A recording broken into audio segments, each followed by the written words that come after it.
waaye daal ginnaaw kàddu yi nga xam ne le premier ministre yëkkati na ko ca assemblée nationale wax taxawaayam que ni li mu gëm mooy ñu continuer processus bi ba ki gagné ñu jox ko nguur gi loolu la fa am du complot combine la naka nga jàngatee quand même kàddu yooyu ba waral Embalo dajalewaat ay bagages am dem Congo Brazzaville. man loolu yaa ko conclure man waxuma ni lii Ousmane Sonko wax moo tax Embalo dëgg yàddu ay bagages am man daal.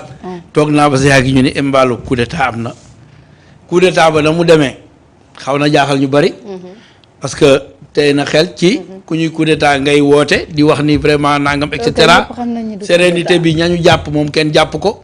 yooyu yëpp posé na problème ba nga xam ni Ousmane Sonko ci biir discours am dafa jëkk wax tax ni loolu bugguma ci wax waaye tey na xel.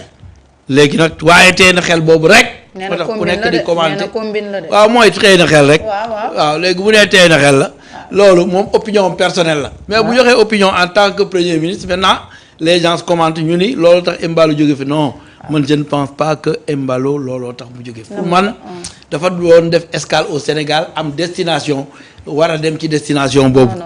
ñun nag dañu tàmm nu mu tuddati analyse politique wala bokk gisaane c'est-à-dire dañuy gisaane. c'est-à-dire au fond mbir day am ñu ni non kii lii moo tax mu dem lëkkale wax moo tax li mu jaar fii et cetera c'est les commentaires. mais man meruma noonu. pour ton information. waaw Embalo ñëwul woon pour def escale au Sénégal. il était venu pour man maa la ko wax de. il était venu pour s'installer ici te loolu dama ci am lu ma leer naññ fi ñu ko jëlee ba fi ñu ko waroon yóbbu. pour installer ko fa yow nga joxe ko de man waaw dama lay expliquer rek il était là pour dëkk ñëw toog Sénégal ñëwutoon pour nekk fi loo xamante ni c'est temporaire alors loo boo gisee ñu bëri jàpp ni peut-être kàddu Ousmane Sonko yi xëy na moo tax mu jàpp ni moom xat na ci biir réew mi ndax bu ko le président Bassirou Diomaye Faye dalalee ci réew mi te Ousmane wane position am ni lii d'accordu ci nañ continuer affaire bi day wane comme si ni président li mu d'accord premier ministre ñëw wax le contraire te aussi erreur weesuwul nga indi Embalo ci réew mi koo xamante ne dañ ko coup d'état loolu déjà erreur bu mag a ngi noonu. le problème de fond mooy yow li nga wax ce sont tes informations personnelles. waaw moi je n'ai pas ces informations là. maandu gu ma tëkk laa cay àndal nag.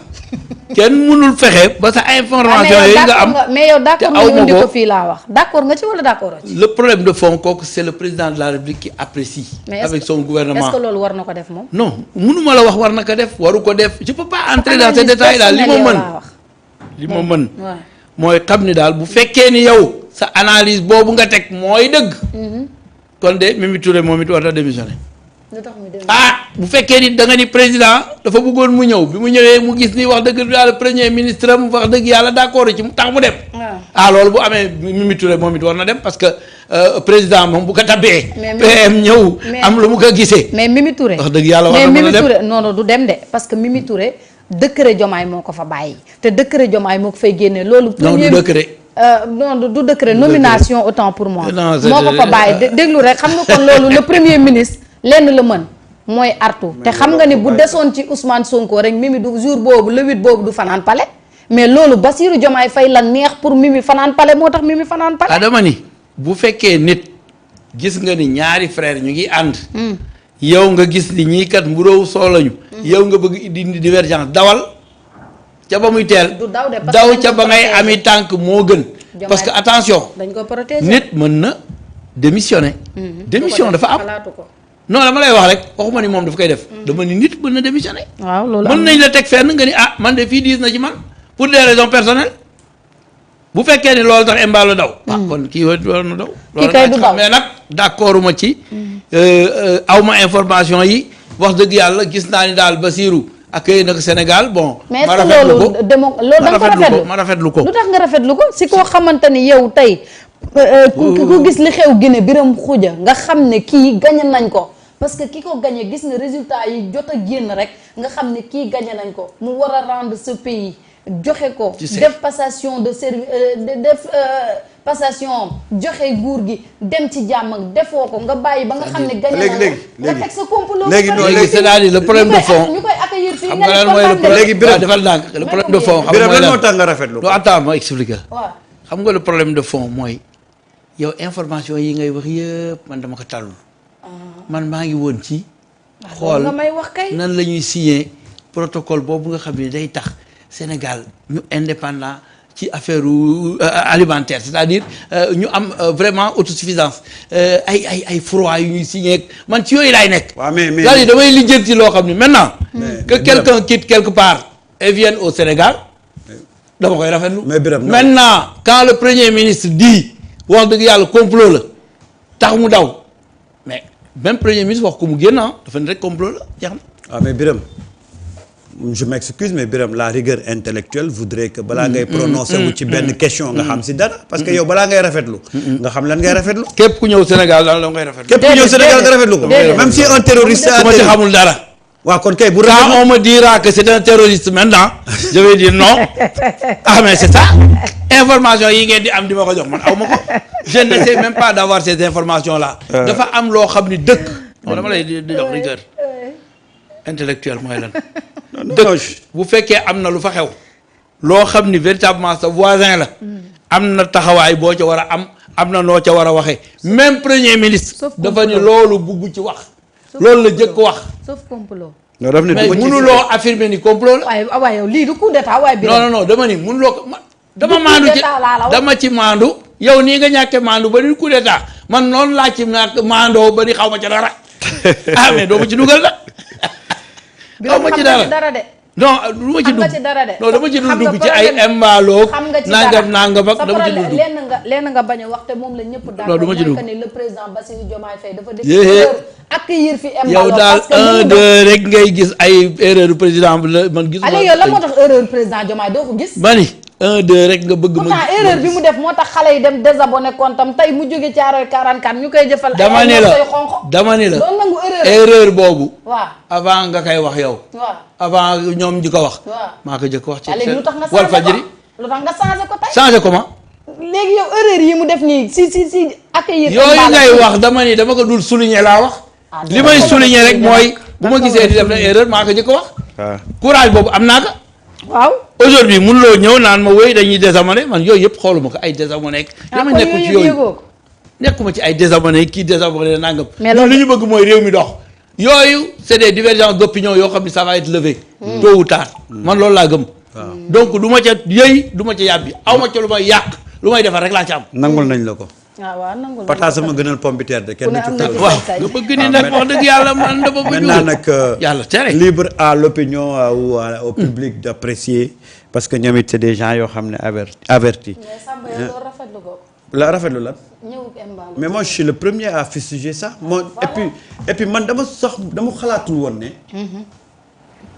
Embalo dana ñëw Sénégal waaw ñëpp la bett bien vrai que muy yow muy man on avait l'information que mu ngi ñëw mais man xalaatu woon ne dina ñëw parce que suñu tradition ñun on a toujours été du côté de li ñuy wax le retour à l'ordre constitutionnel c'est-à-dire que ñun on a été toujours mais mënuñu ko accueillir ba pare retour bi am je termine on a été toujours on a été toujours du côté de laaj dong de di prôner la démocratie tey bu ñu gisee quelqu'un boo xam ne en réalité li mu def c'est comme genre putsch ah mais tu peux pas accueillir un putschiste dans un pays qui a il faut pas affirmer tout de suite loolu moo am Birame ko waaw non Birame xam nga sànq da nga Birame xam nga sànq da ngaa taamu sa pataas ma bàyyi la ak sa pataas ah bàyyi ma ak sama pomme de terre man sama pomme de terre danaa ko xolli ba mu set wecc ma tracé ko def ko ci diwlin ji boole ko ganaar saaf yow nag sa pataas bi mënoo koo xolli mënoo koo xolli yaa ngi ko yor mu ngi tàng nga koy paasante waaw léegi bàyyi ma ak sama pomme de terre voilà xam nga tey mënuñu comprendre ce qui s'est passé parce que tey bi affaire bi amee on a vu des observateurs de la CEDEAO qui ont carrément dit que ce qui s'est passé en Guinée-Bissau c'est inacceptable c'est en fait un complot c'est leur rôle waaw non je termine un observateur ñu dem gis tey des ONG yoo xam ne fii lañ nekkoon Sénégal ñu demoon fële ca Guinée-Bissau bi ñu ñëwee ils ont tiré les mêmes conclusions notre premier ministre qui fait partie des personnalités les plus renseignées de ce pays-là mu taxaw ne li xew kenn combine la mais loolu ça nous suffit largement pour tirer une conclusion de ce qui s'est passé et puis ñun aussi on a nos sources on a nos antennes ñun avant kenn di wax sax man bu ngeen xoolee sama page Facebook man maa njëkk a bind presque ñu njëkk a bind ne li xew Guinée c'est tout sauf un coup d'état. Parce que tout simplement Embalo ne voulait pas céder le pouvoir de manière démocratique. Une fois encore, et je le dis et je l'assume, Sonko a sauvé les meubles. Sonko, une fois encore, a permis aujourd'hui à l'ensemble des Sénégalais de pouvoir participer à ce débat-là. Parce que Alioune Tine démb bi mu toogee daf ne ba Sonko waxee ci la Embalo ne moom day dem. ne day dem waaw. Alioune Tine yow yenn saa yi nga cautionné li muy wax yenn saa yi. non cautionné de non damay wax ne Alioune Tine moo wax loolu démb. waaw xam nga man waxuma ndax Embalo waxu Sonko bee ko jële fii wala waxu Sonko jële ko mais le fait que Sonko suñu premier ministre jël une position affichée radicale. Ça nous a permis ñun ñi nga xam ne dañuy nekk ci les panels panafricanistes yi. lan la jëkk wax da ngay sóoraale li mu jëkk wax bugguma ci sax wax waaye. non du ma ci sori. waaye la ma cay wax mooy. waaw la ma cay wax mooy. mais xam nga ñun on est des professionnels de l'information. man du ma gis Sonko mu ne combine la ma bàyyi combine ne Sonko li mu wax combine la ma nekk ci. Sonko ne du ma ci sori.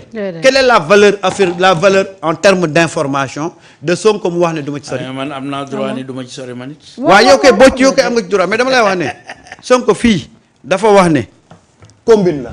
yow ma ne tey bu ñu la doon tegal ñaari information yooyu du ma ci sori. ak Sonko mu ne la li am Guinée-Bissau combine la yow looy titré. combine bi laay titré. voilà. doo dem di titré du ma ci sori. mais en réalité c'est ça en fait. qu'il faut retenir c'est ça l'information. lan mooy taxawaayam parce que c'est sa position. du ma ci sori il a raison du ma ci sori parce que xëy na du dugg ci. lan moo waral tax mais moom li mu jàpp boo ko tënkee mooy combine la wax jooju bu wax nag. ça a permis vraiment à nous les Africains de vraiment retrouver notre fierté ba mën di demaat ci yenn panel yi di fa. participer ci débat bi. Parce que nag la position du Sénégal est très suivie dans ces genres de conflits là. La position du Sénégal est très très très suivie Marieta. bu amee yenn affaires yu demee nii. léegi nag ce qu'il faut faire c'est comme ni ko Ousmane Sonko waxee en back office. en off mooy le retour de l'ordre constitutionnel.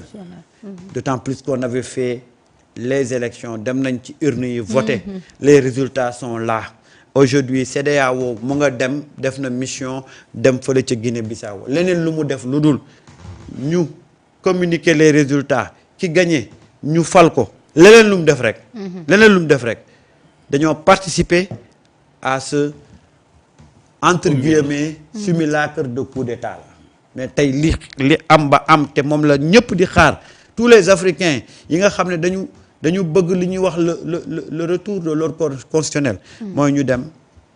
jox ki gagné. comptabiliser les voix publier ko ki gagné ñu samp ko mu prêter serment ñu am un président élu démocratiquement. en Guinée-Bissau. D'accord. Même cette période de transition là. boo xoolee on a retrouvé les mêmes éléments de Embalo. ñooñu lañ fal ci gouvernement bi. reelo non dama gis ci commentaire ñu naan biram nga gis kii paa bi c'est-à-dire au fond mënuloo fexe ci àddina ba ma dugg ci diggante ñaari nit. non waxuma nga dugg si. non ñii di wax laay wax. non man kay waxuma. non ñii di wax naan kii. la faral ak.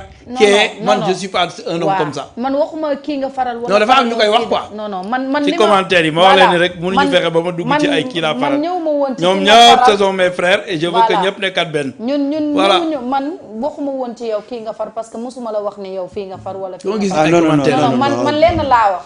mooy que ni yéen mënu leen dem